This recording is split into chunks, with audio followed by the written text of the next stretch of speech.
Welcome to the Art Against Mental Illness podcast. My name is Alex Lovelace and this is my podcast about the healing powers of art for artists, art lovers, the art curious and anyone with an interest in mental health and well-being. Welcome back everyone. So I've got a little bit of housekeeping to do before this episode. So this is my interview with Caitlin Hanna. It was recorded just before Christmas last year, 2024. And so some of the references in here talk about things that happened, for example, November last year. So just bear in mind that refers to November 2023. This conversation gets quite emotive, so I need to do some content warnings. During this discussion, we touch on issues like cancer, the death of a loved one, grief, disability, some description of surgery, medications, chronic mental illness, suicide, and probably some other stuff that I missed. So if that stuff's going to traumatize you, then maybe skip this one. But despite all that, I think this episode has a really positive message, so I hope you enjoy it, and I'll see you again soon. I'm here in the Perth Creative Exchange with Caitlin Hanna. I've known Caitlin for couple of years, you think? Yeah. Couple of years. We've exhibited together in the various exhibitions I've done around this area. And so I'm really pleased to welcome Caitlin. Caitlin, do you want to introduce yourself? So I'm Caitlin Hanna. I am a contemporary artist and I kind of say that my work's all just like emotional vomit onto a page because it's all kind of surrounding my lived experiences with mental health, grief, kind of just how I've existed in the universe and seen things. So yeah, I kind of do mixed media stuff. Like all my work tends to be different. I've been doing a lot of paintings lately, but it all tends to be kind of the media that fits kind of the vibe that I'm trying to do or put across. So I'm just looking around me at your walls, and so I see some stuff on canvases, some stuff on paper, lots of different mediums, a combination of almost cartoonish imageries and writing, and in fact some embroidery. And so I think one thing you and I have in common is we tend to put textual elements to our artworks. Do you want to tell us about how that comes together for you? Yeah, so I've been doing art for kind of, my entire life, and I kind of stumbled onto text in art from artists that I admire, so Jenny Holzer, Tracy Emin, Louise Bourgeois, stuff like that.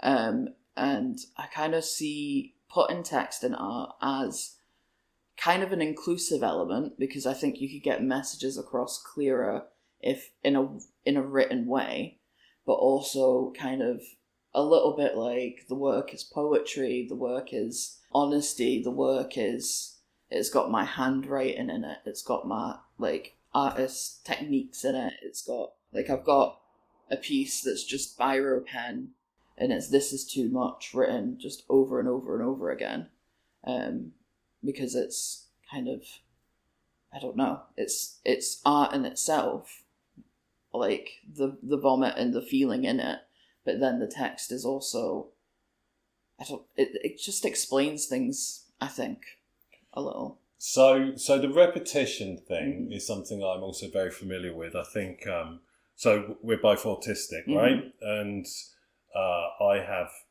phrases, motifs, bits of music, bits of things that people have said to me that are on sample loops in my head.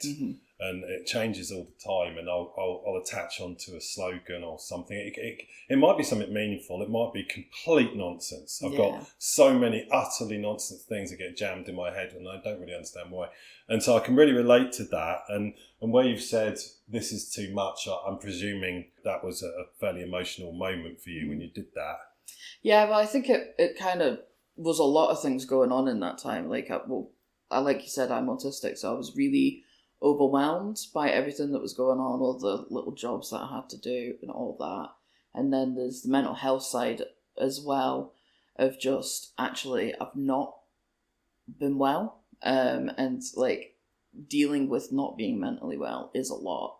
And then I've been going through a lot of grief as well, and that's a lot. So then it's kind of everything in. But I do catch little phrases, and I think I always have like a standout text in a work, and there might be little background text like written in and stuff, but I think it's like the catchphrase, and it gets stuck in my head, and it needs to like come out, and it can be like played on as well. So with the embroidery, I've got "She comes not back, his house stands empty," but that's from a Euripides Greek tragic play thing. Okay. Of "He comes not back, his house stands empty," and I kind of changed a pronoun, but yes, like fiddling with things, I think it's fun as well. So we're gonna talk about grief. Mm-hmm. Depending on what of your what you're looking at, it comes across as very very prominent. And the one you just mentioned, I think, is very directly related to that. Do you want to tell us about? Would you mind describing that? Yeah. So it's in a box frame. It's a black canvas, but printed onto the canvas is a brain scan, like an MRI scan of it's actually my mum's brain. And in the brain you can see a tumour, and you can also see the swelling in the brain as well. So there's white wispies that are swelling. And onto that print kind of the brain, I've embroidered the shape of the brain tumour so it stands out in like a dark red. And then also next to it, I've embroidered "She comes not back, his house stands empty." And just to accentuate this, the white patches, I mean, there's a lot of that, mm-hmm. right? So I think anyone would be able to tell that was not a healthy brain. Yeah. And do you want to just tell us a bit about what happened there?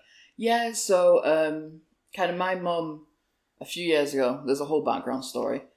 She was diagnosed with esophageal cancer, stage 3, which is apparently usually just a death sentence. Wow. But she got put in this medical trial at Dundee Uni where they were starting a new therapy, and they kind of did a funky surgery.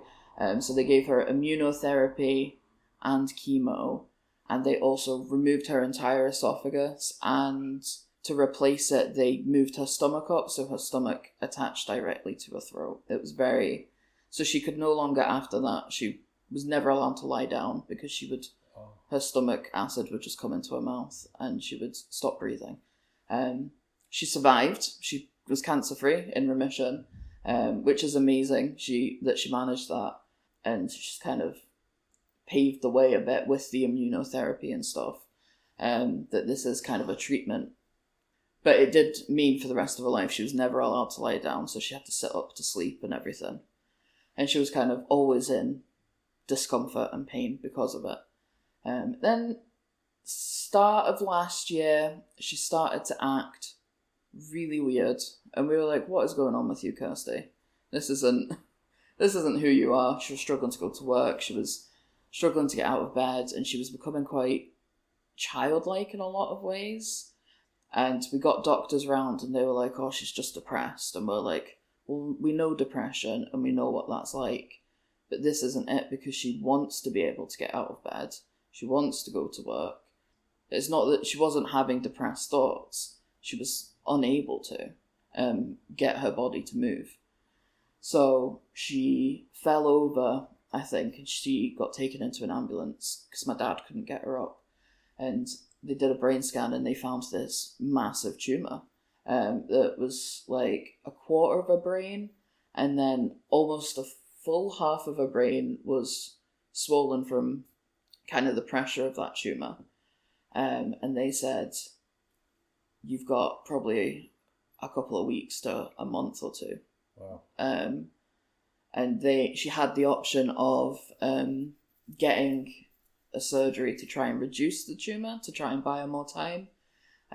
So she decided to go for that. So within the next week was that surgery. From her diagnosis to kind of the surgery, it was maybe 4-5 days. Right. But the day before she was meant to go into the surgery, she fell over and she couldn't get up again. So my dad phoned an ambulance for her, and she just got taken into the ward a day earlier. And she was kind of fine. She was all good. She was still very weird. She was still very childlike. She was regressing quite a lot. And yeah, that night we got a phone call that she was in the high dependency unit, and she her brain tumor had hemorrhaged, and they were kind of just looking after her for a bit, and they think that she'll still be able to get the surgery. And we went through and saw her and kind of chatted with her. And whilst I was in there, I was like, this isn't good. She's going to die in here. And afterwards, I explicitly remember my dad and brother in the car ride home going, oh no, she's fine. We've seen dying people before. She's not dying. And I was going, she's definitely dying. And then the next day when we went in, we got told that she was dying, that her kidneys had shut down. Her whole body was failing her, and she was no longer conscious. So she lasted a couple of more days, and then, yeah, that was that. So it was all very fast. We had some heads up, but it was all very, very quick. So this scan is the scan of when she was initially brought into hospital and they found it. This was the discovery scan. And my parents, knowing how curious I am, got a picture of it to show me. They were like, this is what it looks like, Caitlin. I'm like, thank you very much. I do appreciate this. And I know, like, I've used my mum a lot in my art already, like, in the past. Are you guys close? Yeah, very close. I've got a bust, like a mod rock bust of my mum's. Right. Naked torso just in my house. Okay, as you so do. Yeah, we were very close. We were like best friends, and she was always 100% like with my art and stuff. She was like, oh no, you should totally do this, Caitlin. And I was like, oh, I want to do this bust thing, but it's going to be difficult to do myself. And she's like, well, just use me, Caitlin, do that. And I'm like, okay, cool. And she was like, I'll lie on the floor and you can pour all this really heavy liquid on top of me. And I'm like, sure. Thank you. Yeah. Yeah, she was just head first into it all. So amazing. Yeah, you would not be convincing me to do that. So she obviously was very brave as well. Yeah, she was. So I'm just looking at these. We've got these little zines that you create. It's just imagine an A3 bit of paper that's been very carefully folded up to create a small little booklet. These have been printed, but they're covered in sort of hand-drawn illustrations and handwritten notes and various, very, very distinct and different illustrations and styles. What inspired you to take the zine form? I've been involved with zines on and off for all my life, but I've never seen anything like this. This is really quite incredible. Thank you. I don't really know what got me into it. I think I thought I really like zines, and I think they're a very cool way to make art accessible, because they're cheap to make, so therefore cheap to sell. And I know a lot of kind of like my work can be expensive because of the time and the materials and all of that. So I kind of wanted to do that, but I also feel like it's something that you can take away and keep private. Because I have a lot of people that see my work that say, I really resonate with that, but actually I don't know if I want it up on my wall to remind me every day.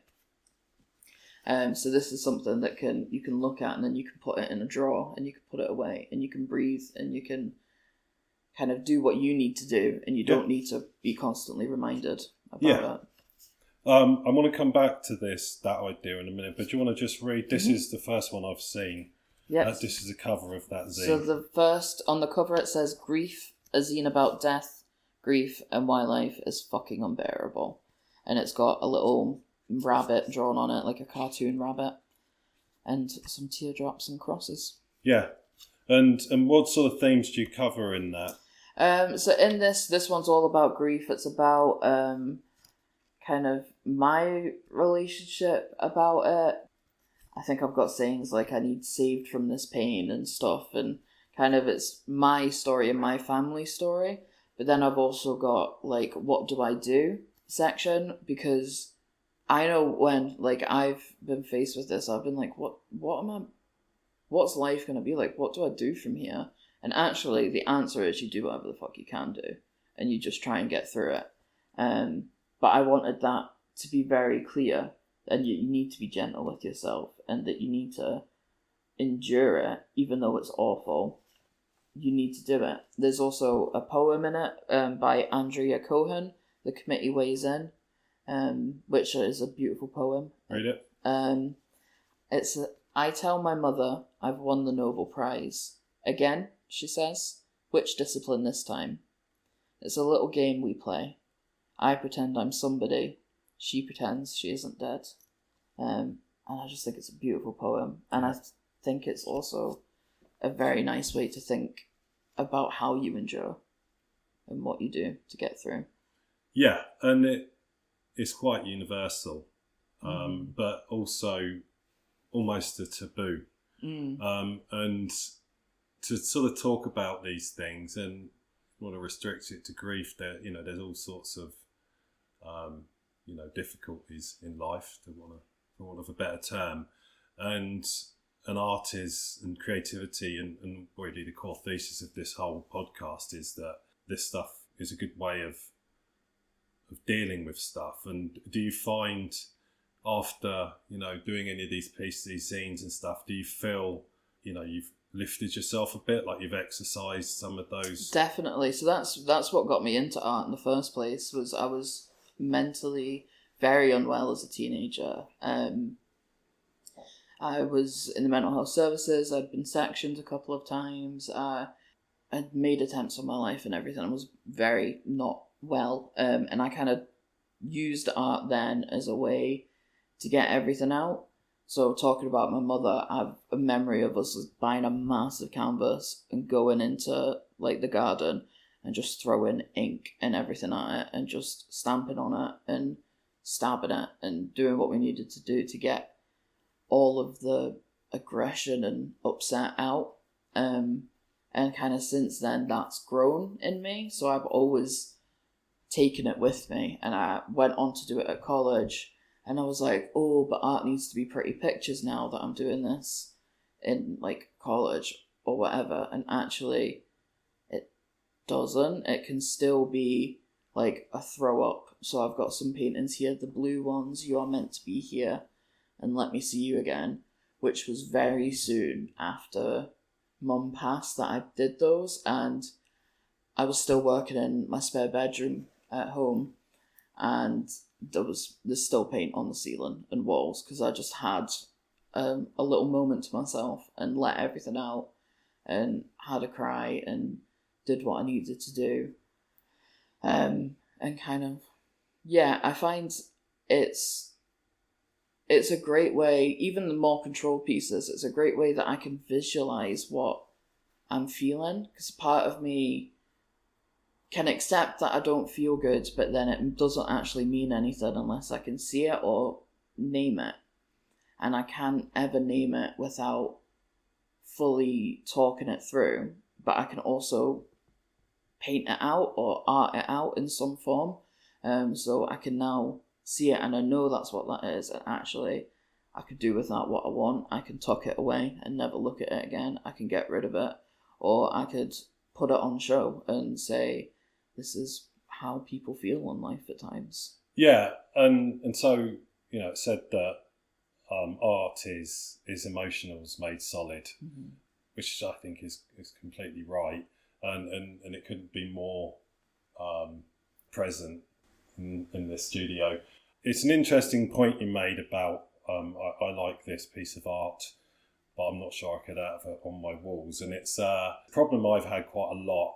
Possibly for quite a few different reasons. I've usually got kind of quite scary like themes or people staring out of my paintings, and you sort of think, well, there's this picture of this zombie staring lady, and you think, well, I can see why you don't want her staring down at you while you're eating your dinner in your dining room.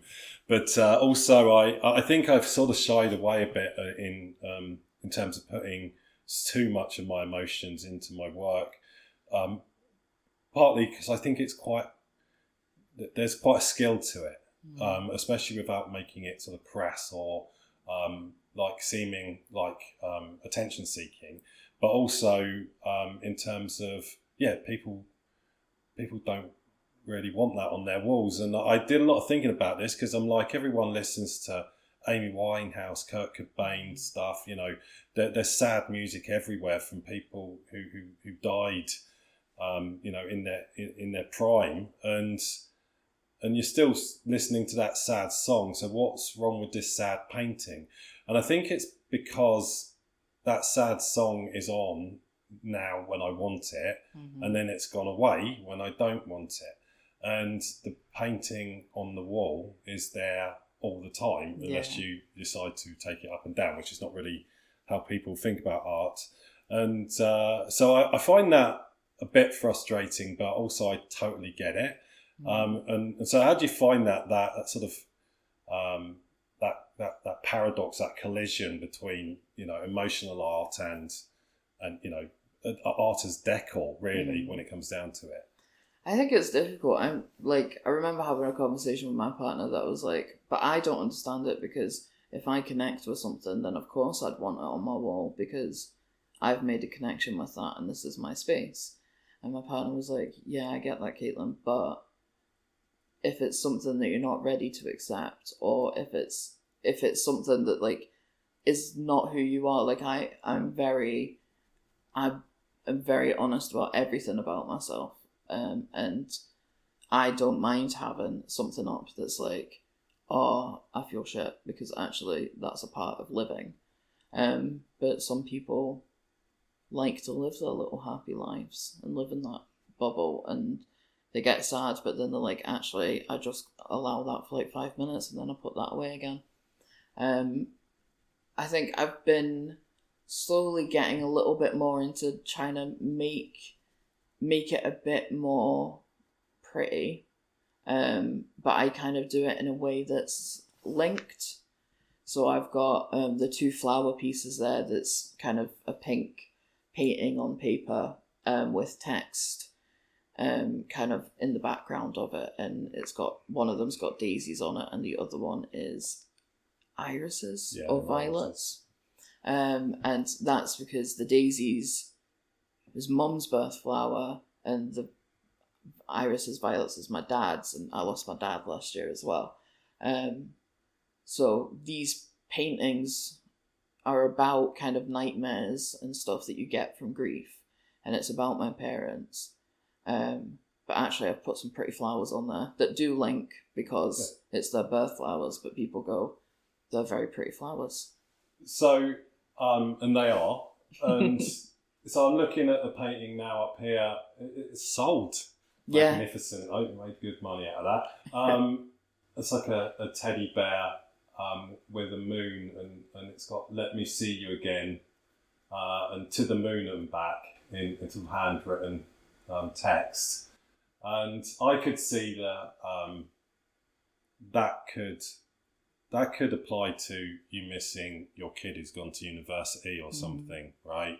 And in fact, this one with "You Are Meant to Be Here." So I sort of feel like, on one hand, I think I know what these mean. I certainly get an idea because I know you, but I think other people would not maybe take that away from it. And I think that's what's powerful, is that, these are not whimsical paintings. They're clearly serious and it's expressive, but you could read actually probably a broadly positive message in. Yeah, I think so. I think that's part of the reason why I like having a snippet of text as well, because people can read it so differently and it can give so many different kind of answers. And if I keep kind of the text as vague as possible, then it can fit into other people's lives. So I know with the "You Are Meant to Be Here, they'll let me see you again, to the moon and back." I had somebody ask me if I'd had a miscarriage, and I was like, I have not, but that's very interesting that that's where that goes for you. With the vagueness, people can slot themselves into it. Yeah, and I've talked about this quite a lot, in that when this first started happening to me, I was like, no, you've got it wrong. You know what I mean? Let me correct you. It's not about the thing you just said. And then I was like, well, no, wait, no, it's not like that at all. That person has superimposed their own story. They've taken their own thing away. They've added to the artwork. Mm-hmm. They've made it something new. And there's always a little part of me that's like, no, but you understand that I was, feeling like this and feeling like that. It's good if people know that and they can relate to it, but also it's not a deal breaker. Mm-hmm. And in fact, for me, it enriches the piece. And I think in terms of sort of putting your emotions out there, you've got to also let go of them. And this goes back to your point about sort of making emotions solid as a way of almost putting them on the shelf. I give this emotion to you, but this emotion means something different. Mm-hmm. And so last year, or maybe the last year, has been quite challenging. Yeah. Probably an understatement. But I also find myself sitting in a studio.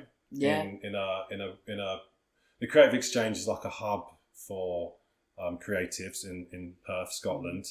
You got a grant for this? So I got a grant for the studio, which is kind of paid for quite a few months actually, for kind of the shared studio space that I have, and it's been really great. And along with doing that comes up other opportunities, so then I could take part in Perthshire Open Studios or the markets that are in this building, or I've actually just been accepted for an exhibition downstairs in July. So yeah, the last few years have been really difficult, but I've got so much out of the last year as well with the space. And actually, even just the perspective of, I just need to do what I want to do, and I need to do what makes me happy. So I'm going to sit in this room and I'm going to make my sad little paintings, but I enjoy it wholeheartedly.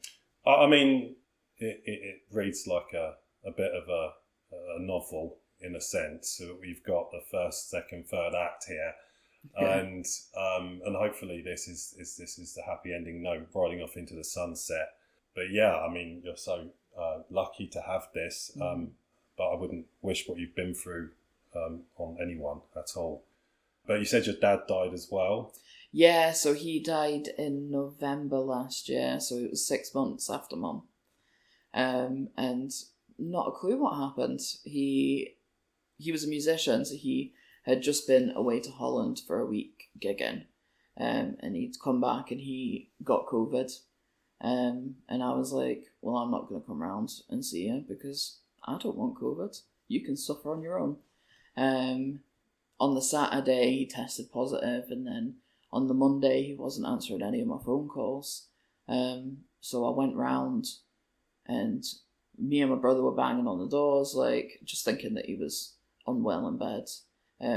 My brother even climbed up to his bedroom window and knocked on it, and there was no sign, so we got the police round and he was just found in bed. So the coroner's report just said COVID. They didn't do an autopsy because of COVID. So yeah, that was very unexpected, totally. Okay, yeah, well, you have my condolences. Well, interestingly, my uneasy response to this brings me straight on to my next point. And I think, neurodivergent people, autistic people grieve very differently. Mm-hmm. And also we have our challenges with social interactions. It's always more comfortable with me talking about difficult issues with autistic people because they don't look at me like I'm nuts when I don't respond in the way that I'm supposed to. And generally I don't know what to say, right? Yeah. And I'm not good at this, and I won't pretend to be. I'll try my best. I don't want to offend anyone. But, I just wanted to sort of revisit, how your neurodivergence has sort of affected your journey, and whether you think it, I can see that it probably contributed to some of your problems, and I can also see that it's a big driver in terms of your, positive creative output. I don't know. So I was diagnosed as autistic when I was like 14, and I was like, well, that's not true. That's a lie, because I'm not like incredibly disabled by this experience. So that's clearly not true. You're making that up as an excuse because I was unwell, and I was like, that's that. That's the reason user picked for me not going to school, because I didn't attend high school. It definitely contributed a lot because I did not have formal education because of the fact that going to school was an overwhelming experience for me.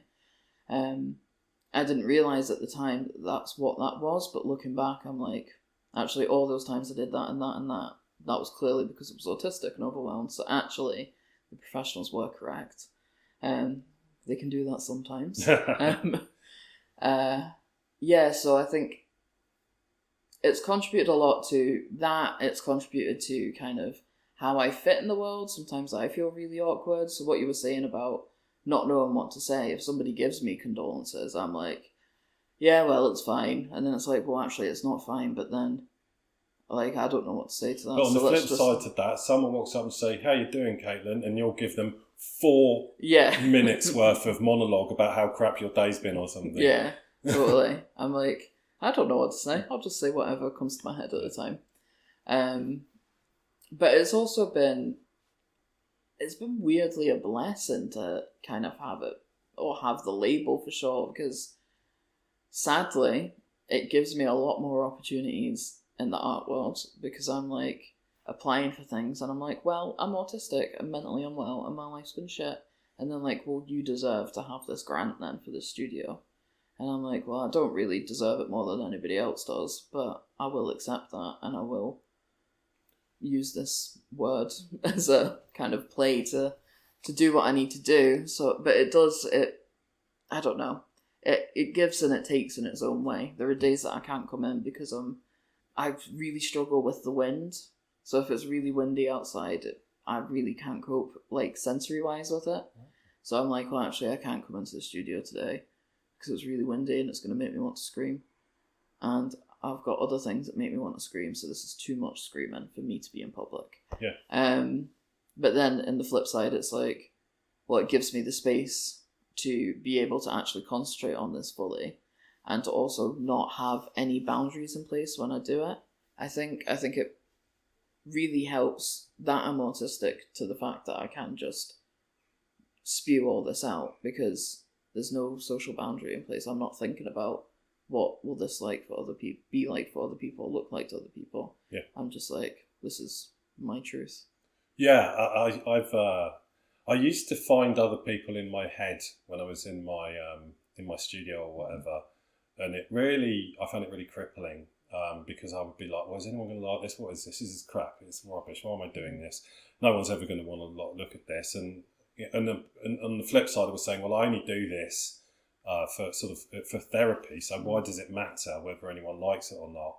And I've got to the point now where I'm so annoyed by that voice in my head. I've started to just film everything, like works in progress, any old crap, and stick it on YouTube. It's like, just get out there. Because it's like a almost an exorcism of demons.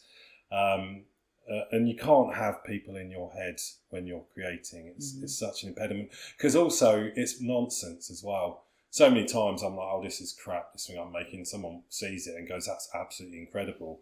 And you make up what people say in your head, and the reality is that's not what they think at all. Yeah. Well, even with referring back to the "it's too much" thing, I did that, and I was like, "That's mental. How's anybody going to look at that and go, that's art? That's worth money?" But then actually, when I put it up, I had so many good reactions to it. Yeah, I love it. I was like, it's a bit Cy Twombly. Like a tiny little Cy Twombly. You know Cy Twombly? The weed thing.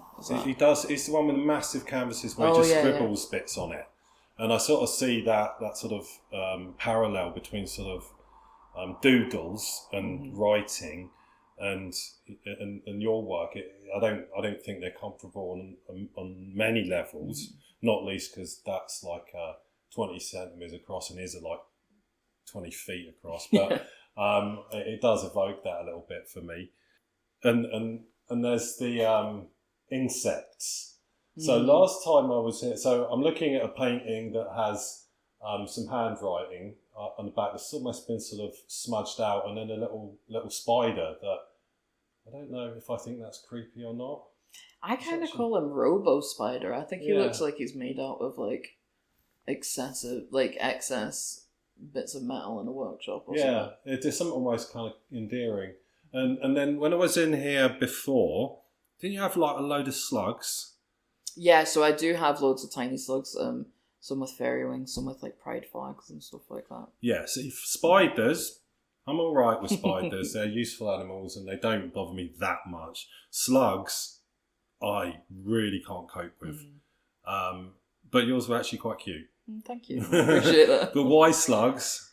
I don't know. I think partly I really started liking them because I was like, nobody else seems to like them. And somebody has to like them. So I was like, I'll be that person.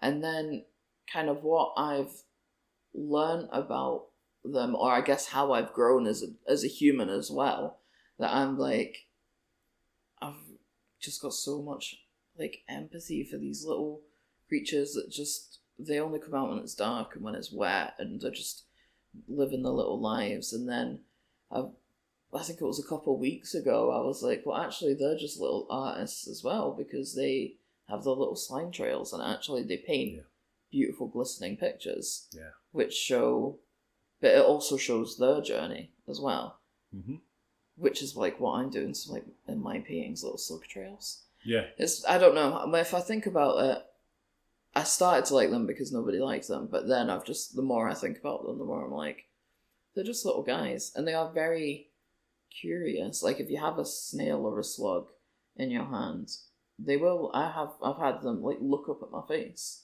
like, who are you? And I'm like, just a person, just trying my best. But they're very cool, I think, and also just like lots of things about them, like how they reproduce is very cool. I don't know if we're going to go into that. Go look it up, people. Wikipedia. I doubt I'm going to start finding slugs endearing, but you have certainly made me feel a little less disturbed by them. The other thing that happened last time I came here is I think we spent about 20 minutes talking about medication. Yeah. That was like, oh God knows, there was people in the next room, what they must have thought when we were comparing meds.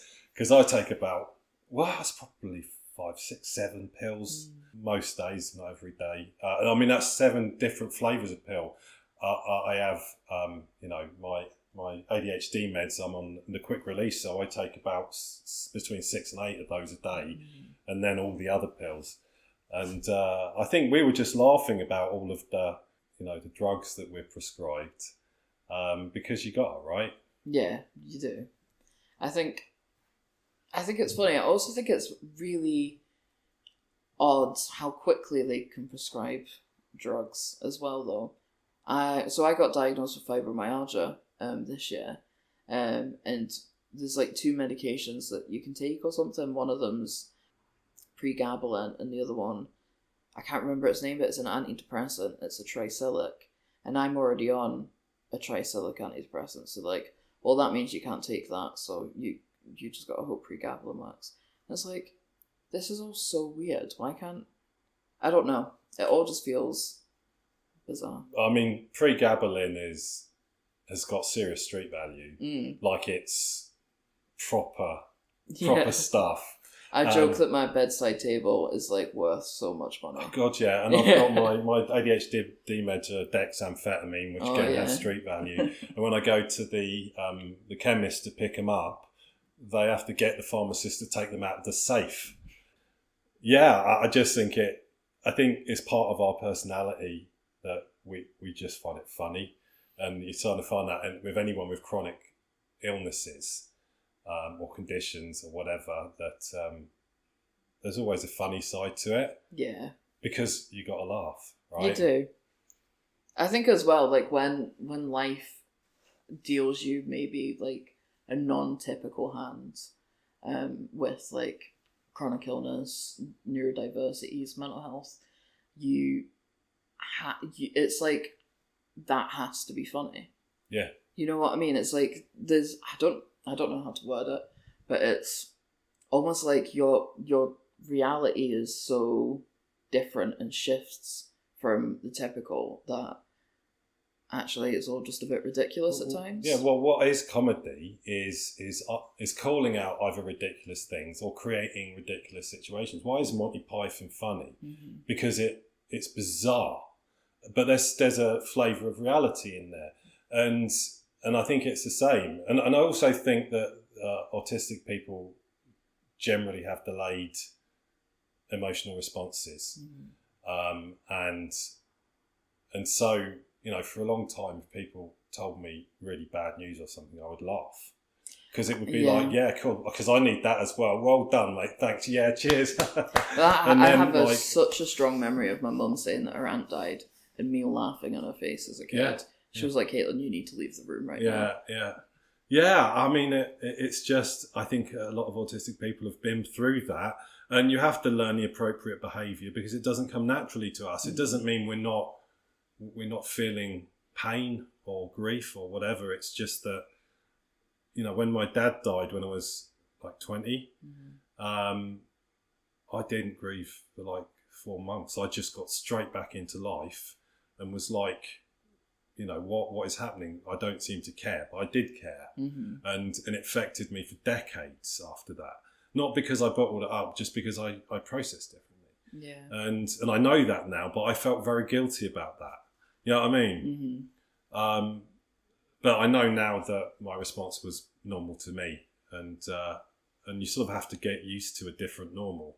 Yeah, you do. You totally do. Because the night Dad died, we had to get the police chief to come round because it was outside of working hours or whatever, and they were discussing the removal of getting him downstairs and everything like that. And I was there, just chuck him out the window. He's not going to feel it. And they were serious. all looking at me what the fuck? Yeah. And my brother was like, it's okay, this is just Caitlin.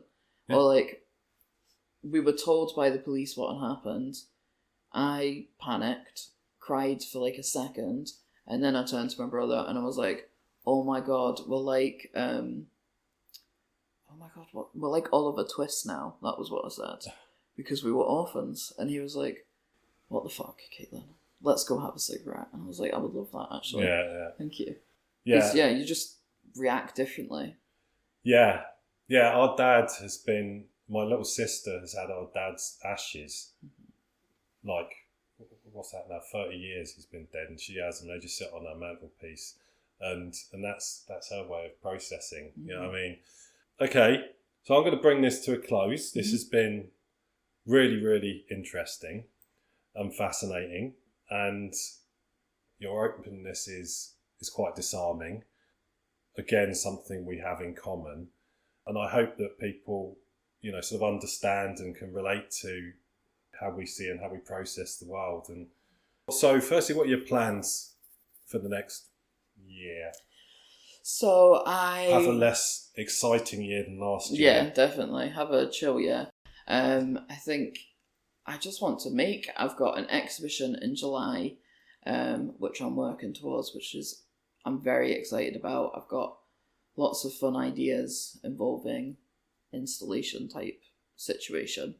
And apart from that, I'm just going to see what happens. I'd like to apply for more exhibitions. I want to be seen more, I think, and just, talk to folk as well. I enjoyed, like this session. I think I want to do more things like this. And just... Oh, yeah, you definitely should. No doubt I'll be putting on some exhibitions at some point, so maybe we'll exhibit together again. Yeah, that would be good. And where can people find you? So you can find me on Instagram, Facebook. If you type in Wild Eye Art, you'll be able to find me there. I've also got a website, which is wildeyeart.co.uk, I think. And you can find my email address there. I'm putting together a newsletter and stuff too. So if you contact me in any form, I'll write your info down and add it to the list. And what's the significance of Wild Eye Art? Such a good question. I when I first started this as a business, I was like, oh, well, I need to be like all the TikTok people, and I need to have a branded name. And I was like, I don't like my name because I'm non-binary, and I was like, I wasn't sure if I was going to keep Caitlin as a name and everything. I have eyes a lot in my work, and I have for years, and I think my work's a bit wild at times, and it's art. So wild-eyed art. There you go. Well, that was that. I mean, honestly, that was about as lucid an explanation as anyone ever gives me. Yeah. The last person I interviewed, when I asked him, about his art, he basically couldn't explain it to me, and it took him about 10 minutes to not explain it to me. So you're in good shape. Nice. Okay, brilliant. Well, thank you for your time. Maybe you'll come back on again, and we'll get an update. But otherwise, I'll see you.